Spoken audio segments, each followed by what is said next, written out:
on with one of my guests today, and I try to be polite to whomever is on the show. This is a man named Louis C.K., and he stars in a new HBO sitcom called Lucky Louie. Okay, over the weekend I watched 2 of his shows. You watched it, and you watched parts of it. I have a sense of humor. I'm probably going to make this show much more popular by saying this. I found them unbelievably vulgar. They're pretty raunchy. And racist. I'm used to the F word. That doesn't bother me. I think I have a sense of humor. But, I mean, it's got him for endlessly having intercourse with his wife while she's so bored. It shows the neighbors moaning. There's a vibrator that's shaking. Yes. There's also racist things. It goes there. And I just thought, I'm sure he's a lovely man. In a few minutes, I have to face him. But no, but it makes you wonder. And, you know, the thing is... Is there no boundary? I guess not on HBO. I always joke about it, calling it hilarious but offensive, because that's what I think it is. As you heard earlier, the new sitcom Lucky Louie is definitely a hot topic, causing a firestorm of controversy that has some critics calling the show sexist and racist. And it's definitely a show that's not above going below the belt. Take a look. Kim, we can't afford another baby. But we always said we'd have 2 kids. We agreed when we had Lucy that we wouldn't make her be alone. Yeah, but not now. Do you know how much we have in checking right now? Negative $50. We have to raise $50 to be broke.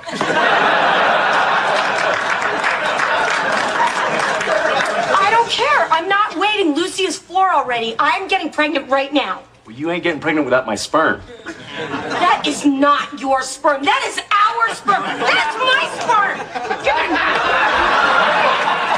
Please welcome the creator and star of Lucky Louie, Louis C.K. That was a funny thing. How are you doing? Welcome, welcome. You're in the hot seat now, Louis. That's Very smart. Your show is popular now. I have just made it so popular by telling everybody all these raunchy scenes, right? Well, you can thank her by having her as a guest on the upcoming episode, maybe. No, listen, I'm really glad that you said this stuff because I think a lot of people, you know, are confused by the show and offended by it. So it's, you know, it's good to be able to. I'm a little nervous and scared, but I'm glad to be able to talk to you about it. You've actually said it's like honeymooners, sort of, right? Yeah, the show is not, I mean, I don't want people to think that we're trying to make fun of folks and we're being dirty just for the sake of it. We're just trying to be as honest as possible. And we picked HBO so that people would know when they go there that it's a place where, you know, but at the same time, I know that HBO, once you buy it, it's just part of the flipping. So, you know, but all we're trying to do is be funny and unique and relatable. But let me ask you this, though. It's definitely it's very grown up. It can get very raunchy. What about the 7-year-old girl? girl? Grown up doesn't bother me. It's well, never mind. You and I we'll have lunch. No, and I think it's a good thing because no, it really is. Barbara, I felt the same way watching it. But my concern was that there's a 7-year-old girl who plays your daughter on the show. Does she hear all the stuff that goes on? Because I know she's not in a lot of the scenes where that talk goes on. Well, no, we actually shoot carefully so that she's not on the set when that stuff gets said. You put big earmuffs on her or something? Yeah, and she's in the show with us, but we are grown-ups live in the same houses as children. So, and grown-ups curse and grown-ups get mad at each other. Listen, I read Natalie Wood's biography, okay? They used to let that kid go in water. She was petrified of water. She used to do scenes in water. To me, that's much more dangerous for a child actor than hearing a few words, okay? You know what? I remember this one scene where it's your character, the daughter's birthday. Yeah. And the African-American couple that's across the hall gives her a doll. Her other friends gave her a doll. And the African-American couple gives her black doll. That's right. And she has to do a scene, and she does it very effectively, where she cries and says, "I don't want the black Barbie." Right. Is there conversation with this young actress about what the ramifications of that are? Because I know that those are the things that moms, Elizabeth and I were just talking about. Sure. Well, I think that, like, for that scene, first somebody gives her a white Barbie, and my wife is upset because she doesn't like Barbies because of what they represent for women. They said a little mini stripper. I thought it was a great line. It was. It was funny. And then she gets a black Barbie, and some kids just say stuff that you don't know why they're going to like something. Exactly, but it was real. It was a real reaction. It wasn't a bad reaction as a kid. For the kid to say, "I don't like the black Barbie," and then we all feel horrible. Because you're embarrassed because this couple is there. Exactly. So I think we let the kid absorb that the way the kid would in the real story, which is you don't like this Barbie and you just, you know. Yeah. But I don't think I think at this age the kid's 6 years old and we don't need to I don't want her to be race conscious or anything conscious. It's not up to me, though. I think it's up to her parents. Speaking of I hope the 6-year-old doesn't see the red vibrating moving when she's on the set. Yeah. No, just keep her locked up somewhere else. I just thought I'd throw that into the real world. No, and as far as the race material on the show, the pilot sets up a situation which is real from my life, which is that we are raising my daughter in upstate New York. And there are zero anything but white people up there where we are. And so an African... Welcome to my world. and a guy came to fix the refrigerator, and he was African American, and he and my daughter bonded with him. And he said... This is in the show. This is true, and it really happened. True life. And my daughter said refrigerator, because she had just learned the word, and he said, yes, refrigerator. And they said refrigerator to each other all day. And then I took her to New York City, and the first black guy that she saw, she said refrigerator. And so right away I thought, my daughter doesn't have enough varied experience. That's cute. Well, it was true, and so this is the thing. In order for our next generation to mix and not think of each other in terms of race, adults have to have these awkward, hi, please be my friend because you're black things. It's just awkward, but it's... But it's just something tell we're her really when dealing she with. sees a chubby auntie star, don't say refrigerator. You know, She also likes to play. You do say to the, you know, I have no black friends, so please be my friend just because you're black. I do, and that's the way, I guess. That's the way. I mean, that's not true in my life. You know, a friend of mine, Chris Rock, is a friend of mine, and he lives in a nice neighborhood, and he's got a daughter, and he has trouble finding black friends for her and for his black daughter because he's in an area that's so it's something that we're all dealing with. We take care of that. You do take those situations and make them real. Doesn't your daughter? You have your 4-year-old, and she doesn't she like to play hide and seek, and you hate it? Oh yeah, well, she loves playing hide and seek, and I guess I find it annoying because she's awful at it. Like, when we play hide and seek, she tells me where to hide. She picks my hiding place, which is patently unfair. She's like, hide in the closet. And I'm like, but then you hide in the closet! You know, so I gotta go in the closet. How does your family feel about exposing them like this? I mean, we all My do wife loves the show, and my daughters don't watch the show. Most of the show is based on your relationship with... Yes, it is. Yeah, the 4-year-old you love and find interesting. The 1-year-old you think is, what, a lump? Well, the 1-year-old, I don't know nothing about her because she hasn't said anything yet. So there's nothing to really say. Are you concerned with how big you are as a dad?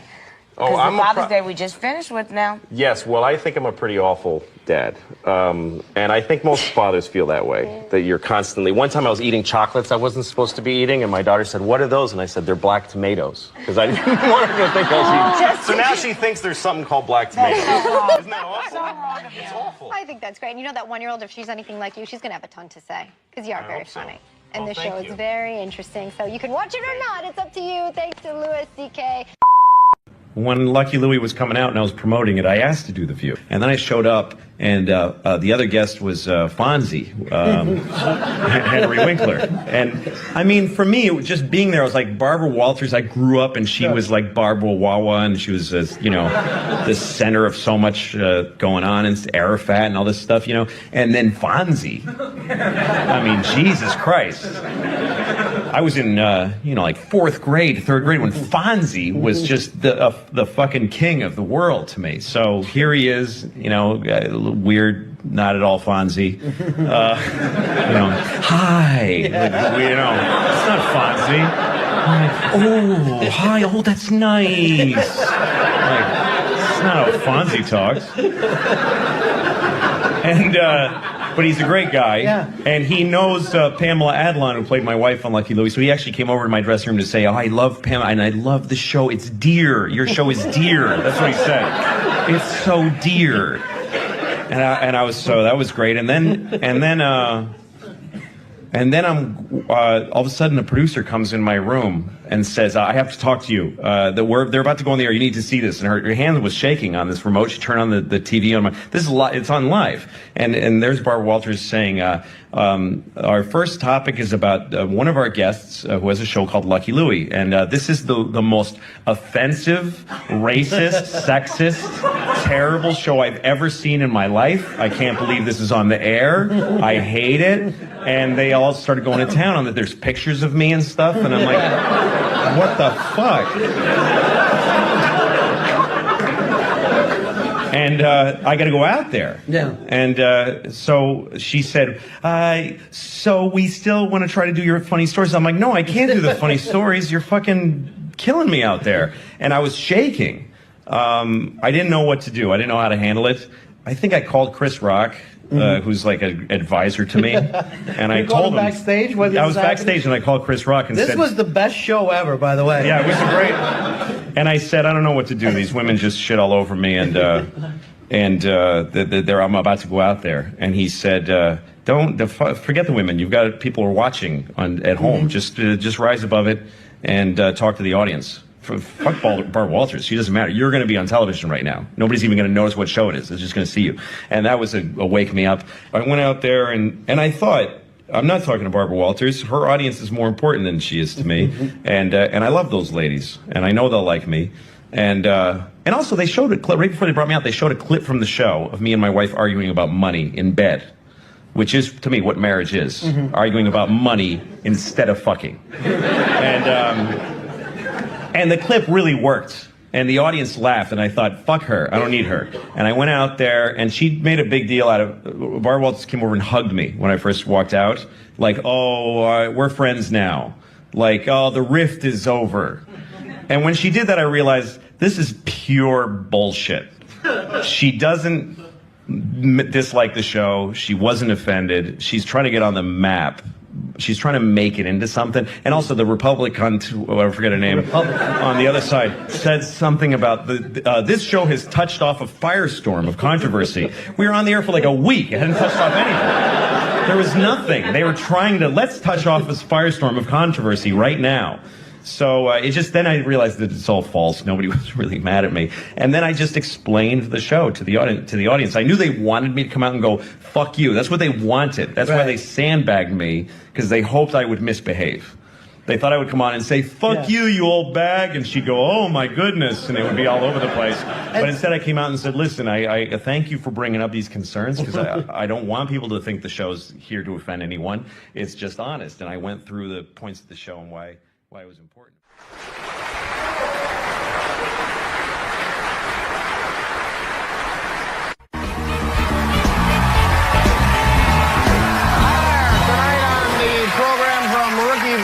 Missy Peregrine is with us. She's from Canada. She promised to bring me some cheap blood pressure medication, so we'll enjoy that together. And then with music from their self-titled debut album, Steel Magnolia from the Bud Light stage. Tomorrow night we'll be joined by Jason Bateman from the Cincinnati Bengals, Dahani Jones, and comedian Hannibal Buress. And later this week, Shia LaBeouf. Kevin Nealon will be here, Green Bay Packers quarterback Aaron Rodgers, Dave Salmoni and his Terrifying Animals, and we'll have music from Parachute and 311. So join us for those. Our first guest tonight is one of the funniest men around with an exceptionally funny show. The show is called Louie. You can watch it Thursdays at 10:30 on FX. Please say hello to Louis C.K.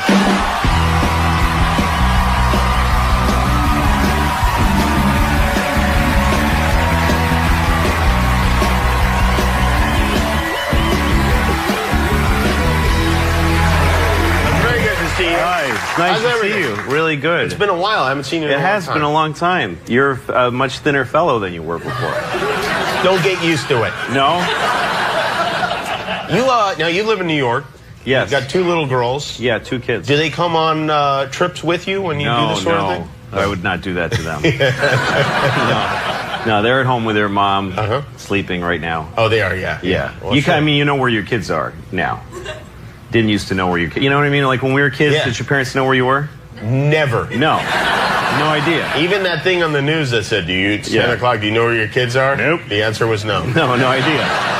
Now there's a kind of a custody, chain of custody that's never broken, you know? You just can account for every second of your kids' lives. Yeah. You go on play dates and it's an arranged thing.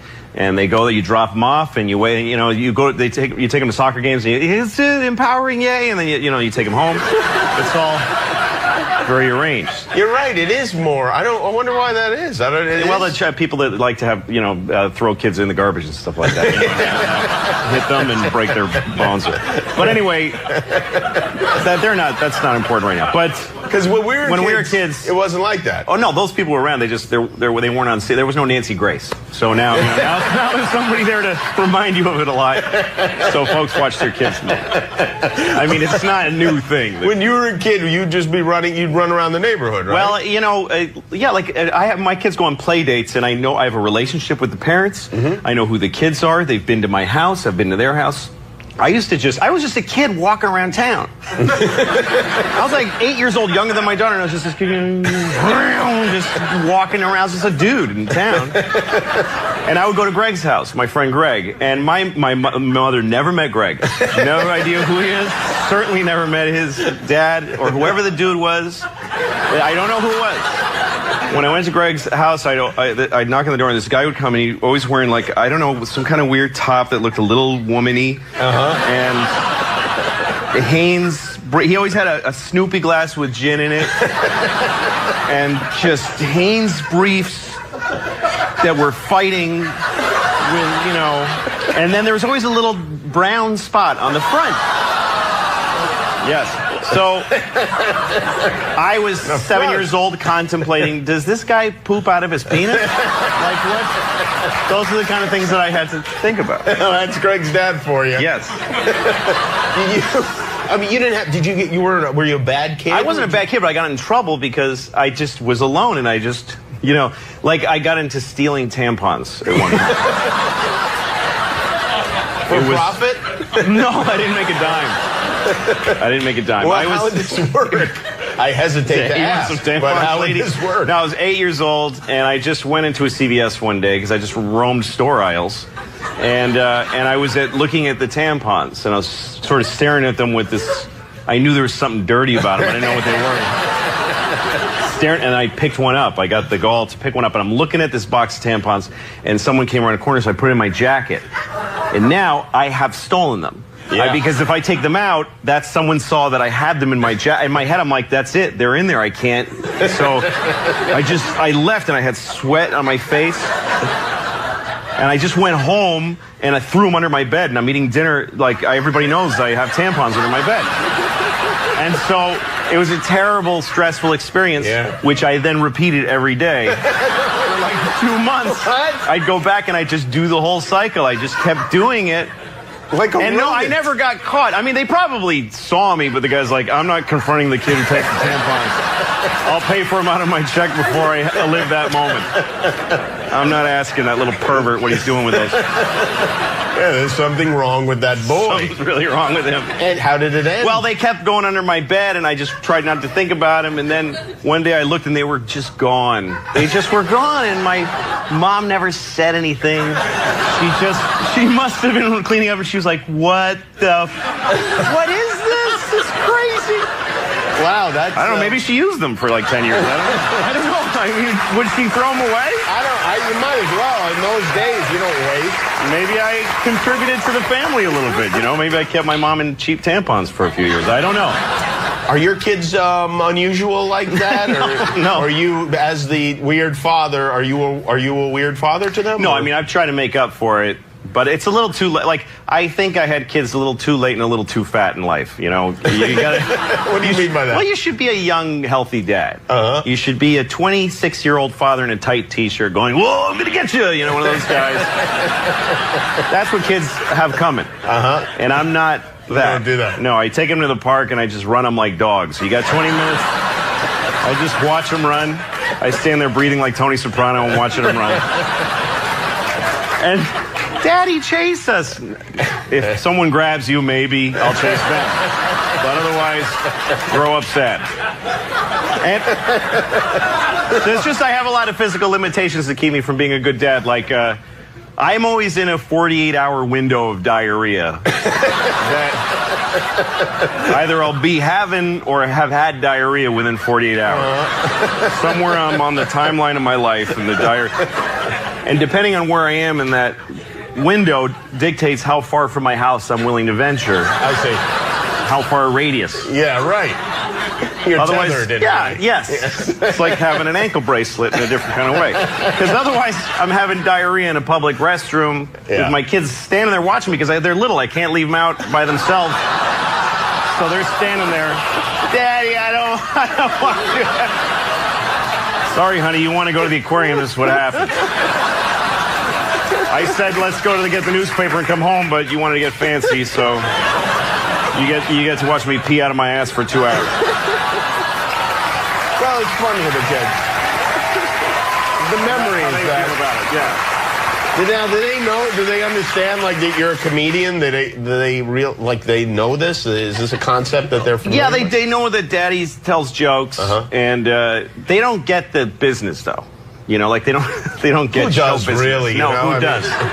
But like I had a weird conversation with my 9-year-old. We were driving on the highway. The 6-year-old was there too, but she was just, you know, sapping resources. She wasn't really contributing to the conversation. We passed by a cruise ship, and I said, "Hey, girls, the cool thing about having kids is that you get to tell them what everything is. You get to be the person that reports the whole planet to them. You're for the their first tour time. guide for their life. Yeah. Exactly. That's a cruise ship. It's a massive boat. There's swimming pools and discos or whatever they have, you know.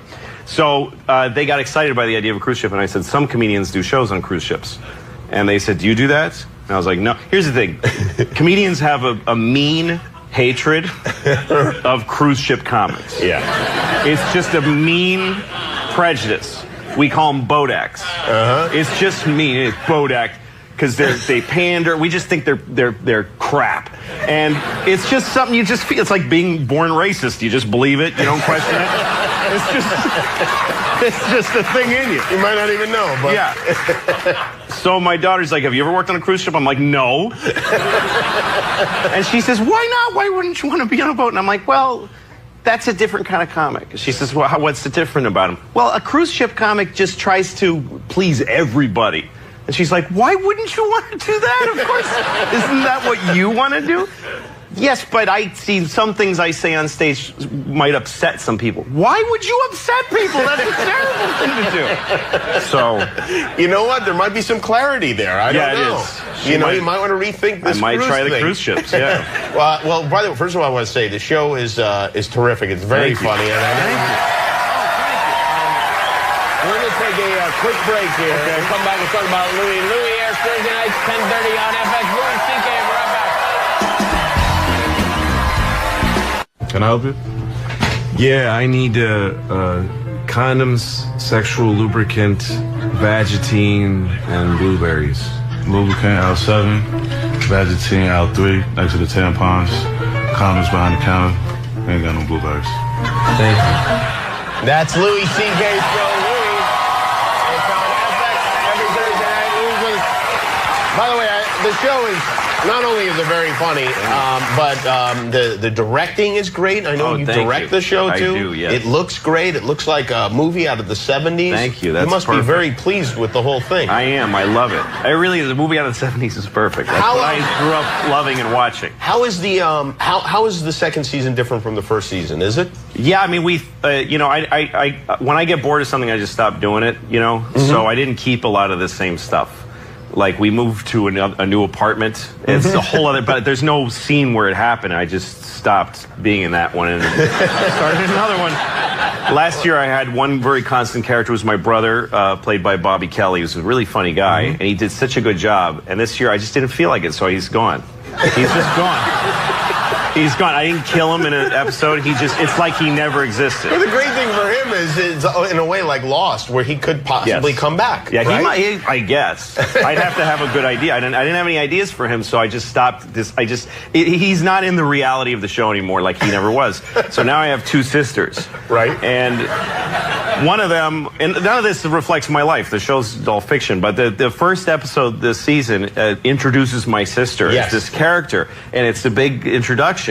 And it's the last thing we shot because I came up with it like right before we wrapped. So she's just gone. She just doesn't come. There's a whole thing where she comes and I love her.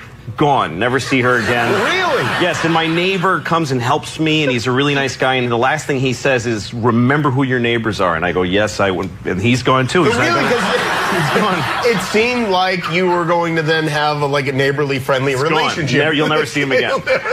No, and last year I had this woman play my mother, and she was this crazy, horrible woman. My mother's a really nice person. So I just made up this terrible mother character played by this Mary Louise Wilson, really funny actor. And so we did the episode. And then later in the season, I wanted to do a flashback to my real mother, who was really nice, so I did that too. And so everybody was very confused. These characters are so insanely different. And the woman who played my mother as a young woman is a woman I date in another episode as just a whole other person. Because she was good at both parts. So I just don't care. It's an ensemble cast. Well, every episode just has its own goal. And if it messes up the goal of another episode, I don't give a shit. I just don't care. I like that. You're very fickle, and the hell with it. That's right. You know what? If any of you don't like it, fire me. Yeah, that's right. It's a very Darwinist system television. No one should get too comfortable with anything. No, man. Not if it stinks, I'm gone. And not the viewers at home. That's right. Louis C.K., everybody. Louis airs Thursday nights at 10:30 on FX. We'll be right back.